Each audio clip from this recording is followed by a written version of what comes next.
the first Elite 2 race of the weekend. Now the British fans are really here to see a closely fought race. We've had one already. What about this one? In the standings, we've got Gianmarco Accoli still 1 point ahead over Frenchman Thomas Ferrando. They start respectively in 12th and 3rd on the grid. Not great for Gianmarco Accoli. Florian Renoir starts from pole position in this race, and he's ahead of Steens Longen, Thomas Ferrando and Salvador Tineo Arroyo in car number 51. In the Lady Cup, Carol Perrin starts 7th, Francesca Lanosi 15th, Erica Montefiore in 21st, and Gabriela Prado in 22nd. Now it's a 30-lap race for these Elite 2 drivers as they go round behind the safety car trying to get as much temperature into those tyres as possible. 23 cars on the grid, double line start as usual. Here we go. The show will begin in just a few seconds. Over the line they go, the green light, and we are off. A great start for Renault, who takes whole shot ahead of Longen and Ferrando as they drive down that hill up towards Druids. Look at the gap he's already gained ahead of the other two drivers, the other rest of the drivers really, and fantastic. We're on board now with Ulysses Delso out of Druids. He spins. Why is he spun? Around he goes, and cars taking evasive action, but no one getting involved there. Ulysses Delso able to rejoin. We go on board with Francesca Lanosi even tapping the back of Delso. That's the reason there. So Lanosi tapping the back of Delso into a spin, and that huge V8 engine there roaring to life as they continue off down towards Graham Hill. Back with the leaders then, we have Renault ahead of Lietz and Tineo Arroyo, but where are Thomas Ferrando and Steens Longen? They were in 4th and 5th last time we saw them. Yellow flag is out, car's starting to slow down. Not sure what's happened just here, but looks like the safety car. Yeah, the safety car is going to have to come out. Around they go still. The safety car is going to have to come out to clear up the damage to a couple of the cars there, to both Thomas Ferrando and Steens Longen. It's actually Longen that's in the gravel. Have a look to the right-hand side. We're on board now with Carol Perrin. Look to the right-hand side. There you see Thomas Ferrando sliding out and then pushing Longen into the gravel. A massive smash there for Longen too. And, well, Ferrando is going to get a 30-second penalty there, the Frenchman, for his actions. And Longen is going to have a DNF. Not great for him at all. So that's the answer there. Car slowing down because of that great big shunt into the gravel. Here we go. It's time for the restart then.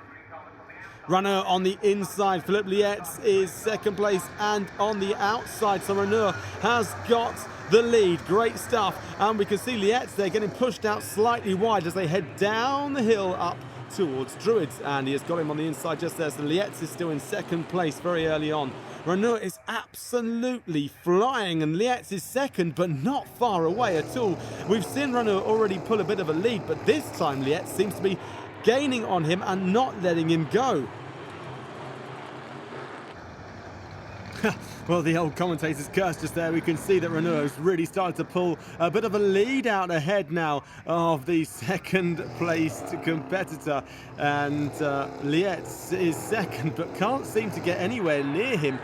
Incredible bit of driving there from Renault, who's just pulled ahead, and there's nothing Lietz can do. He's got people on his back, he's having to defend, so can't concentrate on getting ahead. As we have a look now at Carol Perrin, car 54, absolutely flying. She's up to 5th overall. Brilliant bit of driving for Carol Perrin. Really fighting with the boys there, doing a fantastic job too. Around she goes, around down paddock, a very steep right-hander. The driver's just behind them, putting a bit of pressure onto her, and she's slowing down and pulling over onto the right-hand side. Not sure what's just happened, but that is a huge upset there for Carol Perrin. Doing so well, she's now got a DNF. What a real shame for her. So we now have got Francesca Lanosi, now the new Lady Cup leader. Erica Montefiore, car number 88, the 2014 winner, is now second ahead of Gabriela Prado in car number 21. Top 5 then, well, Renault is well ahead of Lietz. You can see the gap there. Then Tineo Arroyo even further back, but a great bit of driving here from Renault, really showing them how it should be done. Gaining a lead, just concentrating now on getting that car round as cleanly as possible. Nothing that they can do. A great drive. Liet's doing all he can, but with Teneo Arroyo just behind him, really got to a fair bit of track behind him actually, but he's got enough to do. Got to really pay attention to what's going on behind as well as what's going on ahead. Just trying to keep it neat. A second place is a fantastic finish. So this is Christian Malcherek there ahead of Maxime Demare in the PK Car Sport Chevrolet SS.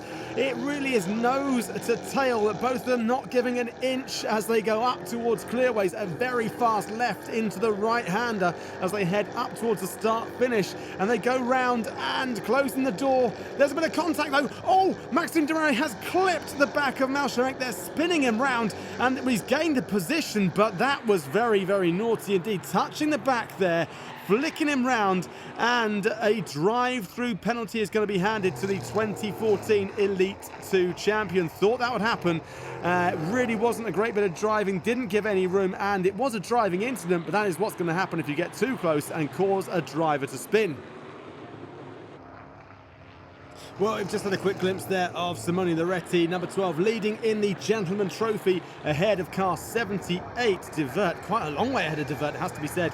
Car number 78 trying to track him down. As we go on board now with Florian Raneur, such a long way ahead. A very easy drive really for him, but you can see just how close he's getting now to the back markers, gaining every single corner, getting very, very close on his fast right-hander as they head up towards the start-finish straight. And then, of course, as he gets nearer to the back markers, he's got to pick his way through very, very carefully. We've seen many times in the NASCAR how a back marker not getting out the way can ruin the race of a race leader and, well, actually ruin the weekend as well in some cases as he heads down the very fast right-hander paddock hill up towards Druids, the quick or the slow right-hander, really hard on the brakes there. A very quick entry and round he goes right on the tail of them. He's got a lot to think about in the next few turns, the next few corners, the next few laps. Will he get through or will he be taken out? That's the question. He wants something nice and easy. And it looks like they're moving out the way for him. Great bit of work there by the back markers. As I said before, this isn't always the case for the Euro NASCAR. Sometimes the drivers, maybe their inexperience showing, maybe just not wanting to get out of the way very quickly. Anyway, Didier Beck is second in the Legend Trophy behind Eric de Donker. Car number 98, his Ford Mustang. Very smooth lines there by Eric de Donker. And a big spin. Who's that? Oh, we were looking at him just a few moments ago. It's Divert there. He seems to have gone off. A big spin for car number 6. That's Ruggero Melgrati. Let's have a look. Was he touched? I'm not sure. He certainly span. You'd have to think it was probably a touch there by Divert, knocking Melgrati round. Both managing to rejoin, but carnage behind us. All the cars have to jump on the brakes as we go back now. Incredible action. Raneur is dominating here, and who are we looking at right now? Well, nose to tail, car number 12. We looked at him just a few seconds ago. Loretti leading in the Gentleman Trophy. Car number 67.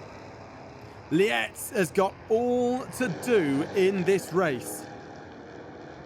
And so much to do, of course, for Lietz, not just to win this race, which looks very, very unlikely with Florian Raneur so far ahead, but to stay in second place, because on the back of him, just a few meters behind, is Salvador Teneo Arroyo, and he's not letting up at all. We can see how far ahead that Raneur is. In fact, he's been dominating. He's caught the back of the 2014 Elite 2 champion, Demare. Incredible stuff from him.